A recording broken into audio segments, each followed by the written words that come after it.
Es la estación más adelantada de las tres capitales vascas y tras estar muchos meses patas arriba, está a punto de sumar importantes novedades para los usuarios de Donosti. Atocha va sumando etapas en su profunda renovación y antes de que acabe enero se procederá a la apertura de la parte baja del edificio central, permitiendo que los usuarios vuelvan a acceder a la terminal por el lugar que históricamente ocupó la estación.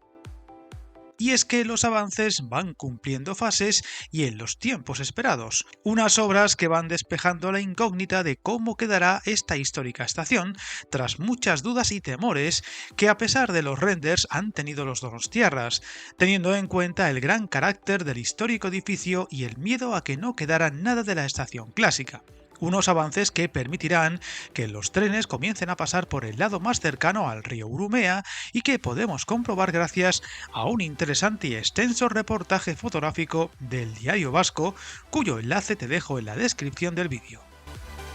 Recordemos que la reconversión de la histórica estación será total, también de su entorno, preparándose y ampliándose para el futuro aumento de viajeros que supondrá la conclusión de la Y vasca, que todavía va para algunos años, pero donde la estación de San Sebastián será la primera en acabarse. La playa de vías se está ampliando con un nuevo haz de 6 vías y 5 andenes. Las vías exteriores tendrán ancho mixto y estarán destinadas a los cercanías, y las 4 vías interiores de ancho internacional quedarán reservadas para los trenes de media y larga distancia en alta velocidad.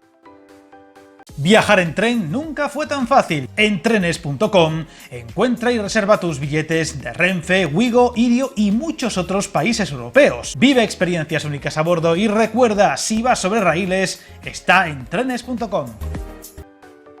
En cuanto a la pieza angular, el nuevo edificio de la estación, se reconstruirán las fachadas del edificio original, esperemos que lo más fielmente posible para conservar ese legado, pero se ampliará en 2 alturas, con una arquitectura más moderna, doblando su volumen. La planta baja servirá como vestíbulo de cercanías y las 2 alturas adicionales estarán destinadas a oficinas. El nuevo edificio soterrado es el que se construye bajo la playa de vías, con acceso desde el edificio de la estación y desde el nuevo paso inferior de Egia. Los vestíbulos de la alta velocidad estarán ubicados en el lado sur y el de cercanías en el lado norte, sumando en total 7.400 metros cuadrados. El vestíbulo de alta velocidad tendrá un volumen central con un control de acceso, locales comerciales y de operadores ferroviarios y aseos, mientras que el acceso a los andenes se hará por escaleras o ascensores.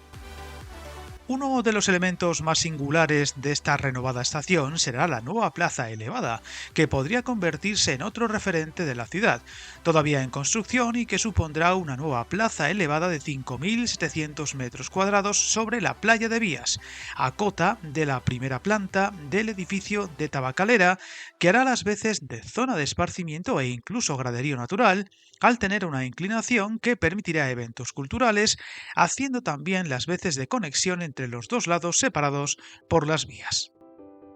Hablamos de unos avances muy esperados, ya que sustituirán a las paradas de tren en el apeadero provisional de la Estación del Norte y supondrá el comienzo de la vuelta a la vida de la nueva estación, que irá sumando etapas en los próximos meses, donde se espera que, si todo va bien, las obras puedan concluirse este mismo año, mucho antes que las de Vitoria y Bilbao, que todavía van para largo, pero sin poder dar servicios de alta velocidad al haber todavía varios pasos por concluir en la Y vasca, que como pronto podría empezar a operar trenes en 2027.